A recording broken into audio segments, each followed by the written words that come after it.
Tonight, Governor Lincoln Chafee outlined his plans for Rhode Island's financial future in the annual State of the State address. The proposed $7.9 billion budget calls for new taxes and more school spending.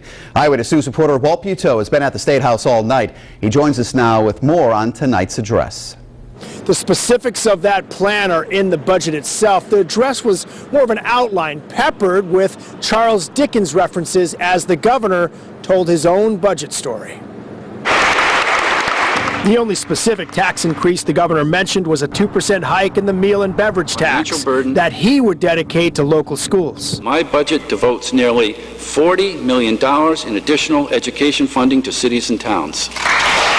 Governor Chafee talked cuts too, but was specific about just one: human services. And they are painful. And how much from human services? I believe we got $86 million in cuts. That $86 million represents more than 2/3 of the projected deficit.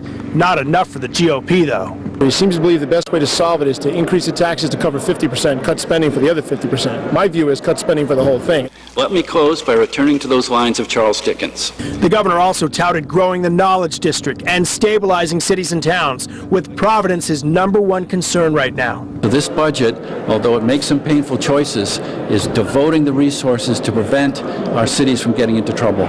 The governor tells us he learned a lot last year about how much the General Assembly can and will change a budget. Right now there are several tax-the-rich bills in the works, competing with others who claim there's plenty left to cut. We have an almost $8 billion budget. We're not close to any bones. We certainly can cut. House and Senate leadership, meanwhile, are saying they're not necessarily for the higher taxes, but they're also not coming out against them, at least not yet. Live with the Providence Mobile Newsroom in Providence, Walt Buteau, Eyewitness.